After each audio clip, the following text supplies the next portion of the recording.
विधानसभा के बारे में आप और न्यूज़ बनाओ सिर्फ पानी है कांग्रेस आज में आने के बाद नमस्कार, बहुत बहुत स्वागत है आप सबका। एनडीटीवी को देख रहे हैं आप। इस वक्त हम जोधपुर ज़िले की सबसे बड़ी जो विधानसभा सीट है लूणी, उसके बिल्कुल आप कह सकते हैं कि गांव के भीतर मौजूद हैं और वहां के लोग, स्थानीय लोग हमारे साथ मौजूद हैं। खास बात इस सीट की ये है कि कांग्रेस का गढ़ मानी गई। यहाँ से राम सिंह बिश्नोई साहब थे, उनका परिवार कई बार से चुनाव यहाँ जीतता रहा। खुद बिश्नोई साहब यहाँ कई बार के एमएलए रहे। अगर इसका इतिहास की बात की जाए तो 11 बार इस सीट को कांग्रेस ने जीता है, 3 बार बीजेपी ने जीता है, 1 बार इंडिपेंडेंट जीती है। इस लूणी सीट की खासियत ये है कि बिश्नोई साहब का परिवार कांग्रेस के लिए काफ़ी मजबूत रहा है, पर इस इलाके में बिश्नोई बहुल आप कह सकते हैं ना कि सबसे अधिक वोट बैंक कौन सा है, तो वो बिश्नोई का नहीं है, वो जाटों का है, वो पटेलों का है। तो तमाम लोग यहाँ मौजूद हैं, इनसे हम बातचीत करेंगे और जानने की कोशिश करेंगे कि आखिरकार किसका दबदबा है, कौन जीत रहा है, क्या होने वाला है। लेकिन पहले बात समस्याओं की करेंगे। आप सबसे अधिक चमक रहे हैं, लाल शर्ट में पहने हैं, बाकी सब तो सफ़ेद रंग में दिख रहे हैं। तो पहला सवाल मैं आप ही से पूछता हूँ, ये बताइए सबसे बड़ी समस्या क्या है आपके इलाके की? यहाँ पेयजल की सबसे बड़ी समस्या है। लूणी नदी वाला जो कचरा जो नहीं, लूणी नदी के अलावा भी यहाँ पर जो पेयजल आपूर्ति की व्यवस्था है वो 25 दिन से पानी एक बार आता है, यानी 12 महीने में 12 बार पानी आता है। ये सबसे बड़ी समस्या रही है और पानी के मामले में सरकार पूरी तरह से फेल है, पूरी तरह से विफल है। आप जब कह रहे हैं महीने में एक बार पानी आता है, मतलब टैंकर आता है, कैसे आता है? नहीं, पेयजल व्यवस्था है पीडब्ल्यूडी पीएसडी से करती है, लेकिन पानी की जो व्यवस्था है वो पेयजल विभाग है। 1 महीने में 1 बार आपूर्ति होती है। पहले आंखों में पानी आता है, फिर नलों में पानी आता है। तो 1 महीने के लिए पानी को स्टोर करके रखना पड़ता है, भर के रखना पड़ता है? नहीं, टंकरों से डलवाते हैं। गर्मी के दिनों में सरकारी टंकर भी यहाँ चलते हैं, घरों में टांके हैं। पानी की समस्या तो यहाँ है।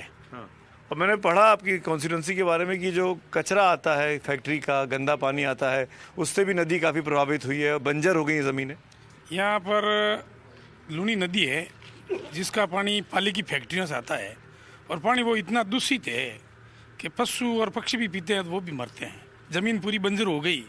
ये पूरा इलाका यहाँ से शुरू होता है पाली से लगाकर बालोतरा तक, ये मामला पूरी नदी को दूषित कर दिया है। बाड़मेर आगे ये नदी जाती है। पहले यहाँ पर सिंचित ज़मीन इस कुएं से होती थी, नदी के द्वारा, नदी में कुएं थे। पूरी ज़मीन बंजर हो गई है और यहाँ से लोगों ने प्लान भी कर दिया है। बाकी आर्थिक स्थिति से, कृषि की दृष्टि से ये बेल्ट बहुत मजबूत था। जीरा, गेहूँ, सरसों वगैरह होती थी। जितने भी बार यहाँ सुना हुए, चाहे वो बीजेपी का हो चाहे कांग्रेस का हो, हर लीडर यहाँ आके, यहाँ जहाँ आप खड़े हो वहाँ से ही वादा करके जाते हैं। आम सभा यहाँ होती है और वो कहते हैं कि हम इसको मुक्त कर देंगे, पर्यावरण को शुद्ध करेंगे। नदी के अंदर जो दूषित पानी आ रहा है वो पानी आज तक नहीं रुका है। आपके हिसाब से ये जो स्कीम्स अनाउंस की गई हैं सरकार के द्वारा, मुख्यमंत्री हो या प्रधानमंत्री हो, उनका फ़ायदा गांव तक पहुंच रहा है, ज़मीन तक आता है? क्योंकि हम बार बार कहते हैं महात्मा गांधी की उस बात को कि अंतिम व्यक्ति तक समाज में उसका जब तक विकास नहीं होगा तब तक देश का विकास नहीं होगा। तो क्या अंतिम व्यक्ति जो गाँव खेड़े में रहता है उस तक मदद पहुँचती है? मदद नहीं पहुंच रही है क्योंकि यहाँ के लोग अनपढ़ लोग हैं। अब आप इतनी कागजी अड़चन इतनी डाल दी है कि लोग हॉस्पिटल जाते हैं तो वहाँ उस स्कीम के द्वारा उनका इलाज नहीं होता है। उनको स्वयं के पैसे भले ऊपर उधार ला करके फिर वो इलाज करवाते हैं, उनको इसका कोई लाभ नहीं मिलता है। घोषणाएं हो चुकी है पर लाभ आम नागरिक को इसका लाभ नहीं मिल रहा है। आप क्या कहना चाहेंगे? आपके लिए सबसे बड़ी समस्या क्या है आपके इलाके की? सबसे बड़ी समस्या तो पानी की है साहब। बिल्कुल। टैंकर की कोई सप्लाई नहीं हो रही है। मैं 1 नंबर वार्ड पंच हूँ। अच्छा, ठीक है साहब, कोई पानी की सप्लाई नहीं हो रही है। 1 महीने में 1 बार पानी 2 घंटा के 1.5 घंटा, उसमें भी ऐसे वाल लगे हुए हैं कि वो 2 वाल छोड़ देते हैं तो पानी बूंद बूंद आता है। 1 नंबर वार्ड सबसे बड़ा, तेरे वार्ड में 1 नंबर वार्ड बड़ा है और 1.5 घंटे पौनी 2 घंटा पानी आ रहा है। तो काम कैसे चलता है? पानी नहीं आता तो क्या करते हैं? कैसे करें? यहाँ ब्लॉक में पानी बिकता है, ब्लैक में लाते 1000, 1500, 1200, 1000, 1500 मर्जी के मालिक है, उसमें भी पानी नहीं है। और टैंकर सप्लाई आती है तो पर क्या टैंकर सप्लाई जैसे एक भी कोई घर वाले के यहाँ नहीं पहुँचती है। 1 number, 2 number, 3 number, 4 number, 5 number, 6 number, 7 number तक एक भी कोई गांव का आदमी कहते भाई पानी का टैंकर आया मेरे लिए सप्लाई का, नहीं। टैंकर वाले नोएंगे और 1500 रुपया 1200 रुपया लेंगे। तो मैं ये कह सकता हूँ कि पानी माफिया है आपके इलाके में, टैंकर माफिया। पानी माफिया, बजरी माफिया, सब माफिया ही माफिया है यहाँ। पूरी मेहरबानी है मलकान जी की, राम सिंह जी की, महेंद्र जी बिश्नोई की, पूरी मेहरबानी से माफिया ही माफिया है। महेंद्र सिंह बिश्नोई तो अब के स्थानीय विधायक हैं, वो दोबारा चुनाव लड़ रहे हैं, क्या लग रहा है आपका? लड़ तो रहे हैं लेकिन इस बार बीजेपी का जो है वो पलड़ा भारी है। कारण ये है कि हमारे यहाँ जो नदी है उस नदी से जो बजरी माफिया है, आए दिन रोडों पे एक्सीडेंट होते रहते हैं, लोग मरते हैं, और उन बजरी के जो डैम है चालक है उनके खिलाफ कोई कार्रवाई नहीं हो रही है। वो ऐसे ही घूमते हैं। रोज़ हमारे यहाँ लूनी नदी में भी एक जो है एक व्यक्ति की मृत्यु हुई थी इसी बजरी के माध्यम से। तो ये बजरी खनन है, ये बड़ा भारी काम है यहाँ हमारे। बीजेपी ने जो आप बात करेंगे ना, जोगाराम पटेल साहब को चुनाव लड़ा रहा है फिर से एक बार। पिछली बार तो हार गए थे वो। जब वो बनते हैं विधायक, आपके तो काम होता है कि नहीं होता है? होता है। अच्छा, होता है। वो होते हैं तो बनता है। इस इलाके में अगर इतनी समस्याएं हैं पानी की खास तौर पे, फिर क्यों इस इलाके को कांग्रेस की परंपरागत सीट कहा जाता है? स्टार्टिंग से वही आ रहे थे। तो क्यों आ रहे थे? अगर समस्या थी तो आप लोगों ने क्यों उनको जिताते रहे? अनपढ़ लोग थे, वो आ जाते थे। तो जब भाजपा के विरुद्ध बनते हैं पटेल साहब, तब सब ठीक हो जाता है? हाँ, हो जाता है। तब ठीक हो जाता है। उम्मीदवार को देखते हो, पार्टी को देखते हो, समस्याओं को देखते हो, क्या देख के वोट करने जाते हो? हम तो काम को देखते हैं। किसका काम? किसका कोई भी पार्टी अच्छा काम करे उनका ही वोट। हाँ, तो कौन अच्छा काम करता है आपके हिसाब से? बीजेपी रे सरकार में सब काम भी हो, जो को कांग्रेस की सरकार में नहीं भी हो। अन्य तो भ्रष्टाचार भी है। और बजरी पूरी नदी लूणी खाली कर दी है, मर्डर कर दिया है। ट्रबा मोटा मन को मारे नहीं किया है, तो कोई परवाह ही नहीं है। कटे बैठा मौज करे हुए। तो एक और बताना चाहूँगा दर्शकों को मैं कि ये वो इलाका है जहाँ पे राष्ट्रीय स्तर की अगर बात की जाए तो सलमान खान का मामला आपको याद होगा। बिश्नोई समाज के लिए काले हिरण के शिकार का मामला, वो इसी इलाके की घटना थी। और बिश्नोई समाज में आज भी नाराज़गी है सलमान खान की उस घटना को लेकर। क्या मैं ठीक बोल रहा हूँ? बिल्कुल सही है। सलमान खान ने जीव हत्या तो की थी, और बिश्नोई समाज पर्यावरण के लिए तो संघर्षशील है। ये मैं भी जानता हूँ, आप भी जानते हो, और भारत का प्रधानमंत्री भी कह चुके हैं। अब क्योंकि हम सलमान खान का एक सवाल पूछ लिया मैंने, तो दूसरा भी आपसे पूछ लेता हूँ। बिश्नोई समाज की नाराज़गी कैसे दूर हो सकती है? सलमान खान को क्या करना चाहिए? सलमान खान को माफ़ी मांगनी चाहिए बिश्नोई समाज से। सलमान खान ने हिरण तो मारा ही है, अगर बिना कारण तो कौन फंसा है सर? आप दुंदड़ आया ये कैसे कह सकते हो मैं नहीं गया हूँ? जोगाराम पटेल साहब जो बीजेपी के प्रत्याशी हैं, वो 3-4 पीढ़ियों के सामने चुनाव लड़ चुके हैं। वो अब दादाजी के सामने भी थे और अब महेंद्र जी के सामने भी हैं।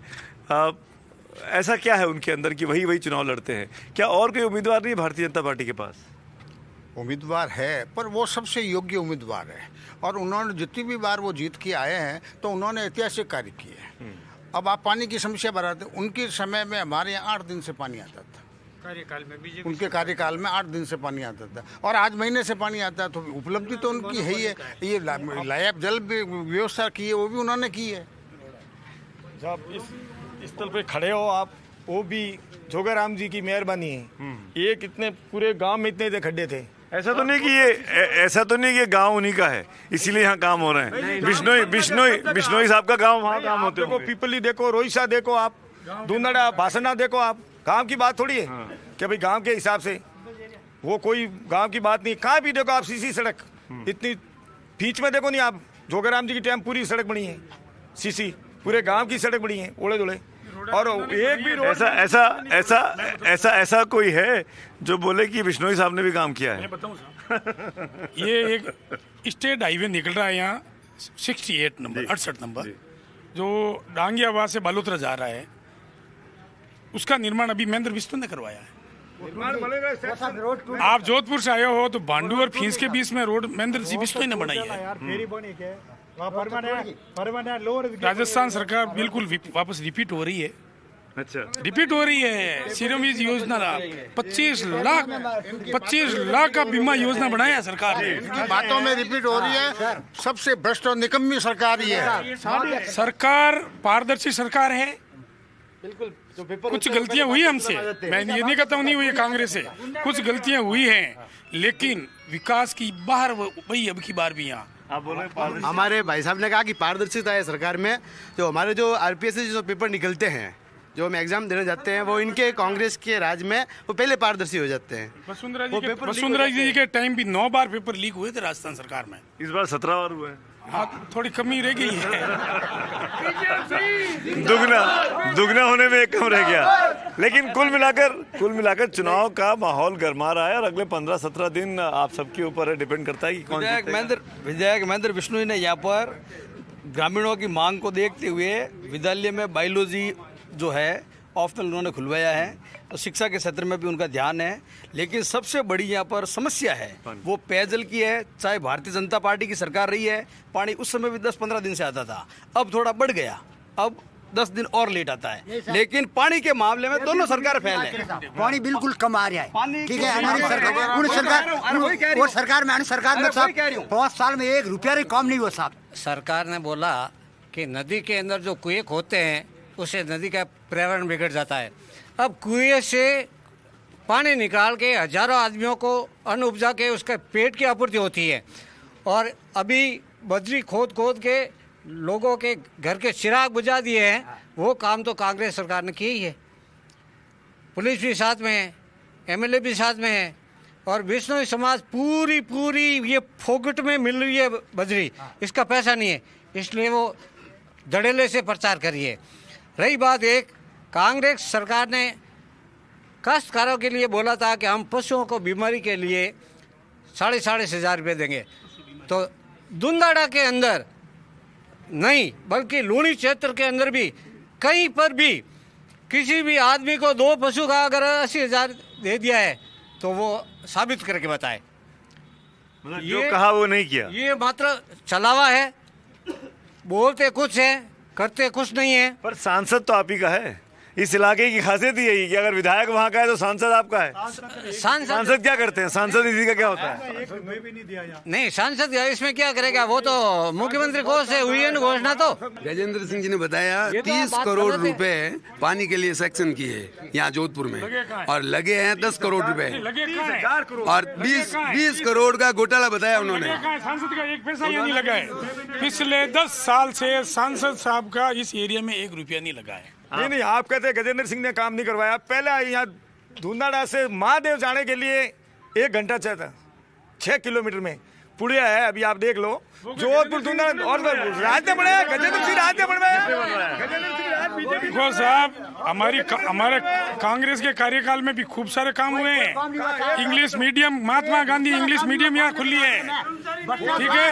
सीएससी हॉस्पिटल में एक मिनट, एक शांति से बात करो, शांति से बात करो, शांति से बात करो। और ये ऐसा ही माहौल है, बिल्कुल गांव के बीच में है। हर विचारधारा का लोग यहाँ पे है, हर तरीके से बात करना चाहते हैं।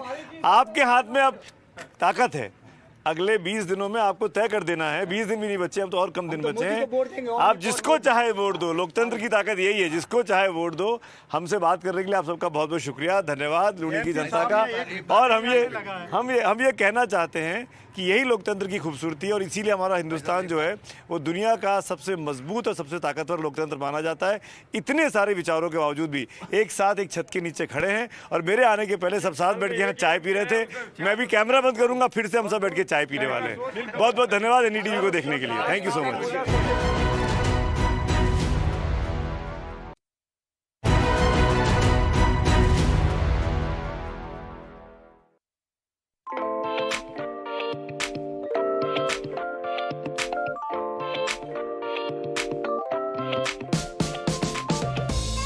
बेहद दिलचस्प कहानी है ये।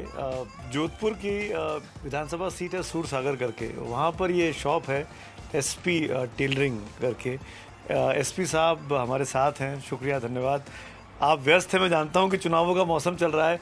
इस मौसम में और इस जगह पर इसकी खासियत ये है कि जो नेता इस इलाके में चुनाव लड़ना चाहता है वो एक बार चाहता ज़रूर है कि कपड़े यहाँ सिलवा ले एसपी साहब से, और शायद उसको लगता है कि कपड़े सिलवाते सिलवाते कहीं उसकी किस्मत चमक सकती है। ऐसा क्यों है? कैसा क्या जादू है आपके पास भाई? नहीं, ऐसा कोई जादू नहीं है, ये एक आम आदमी में धारणा बन गई है। और हमारे जो प्रशंसक है एसपी टेलर के, जो हमारे ग्राहक है, उनको एक, और राजनेता में भी एक ऐसा है कि सबसे मित्रता है। मेरे दुकान में बीजेपी, कांग्रेस, अन्य पार्टी, सभी पार्टी यहाँ आते हैं कस्टमर।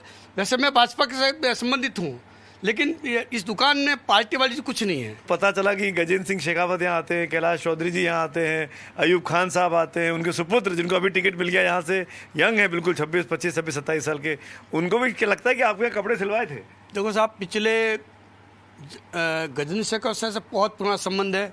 पिछले 10 साल से मेरी दुकान से भी उनके चोले पजामा, पैंट बुशर्ट, कोट पैंट, सदरी, नेहरू जैकेट, मोदी जैकेट, और बीजेपी के अलावा ये अयूब खान जी भी हमारे अच्छे संबंध है।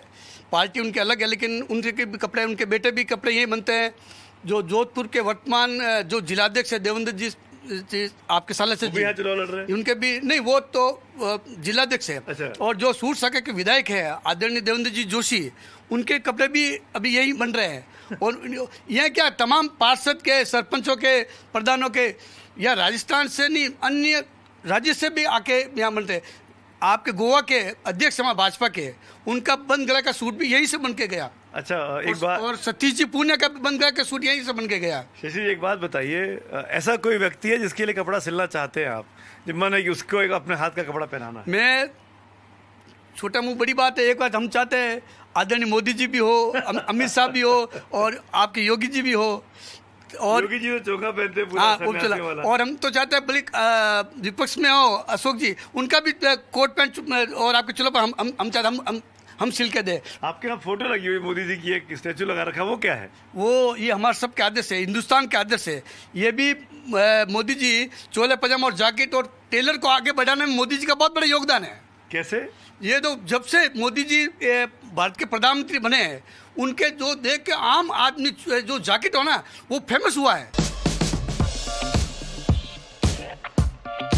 डॉक्टर साहब, आप उप महापौर हैं, मुझे पता लगा इस जगह के बारे में कि इस टेलरिंग शॉप पे जो आता है उसकी किस्मत बन जाती है।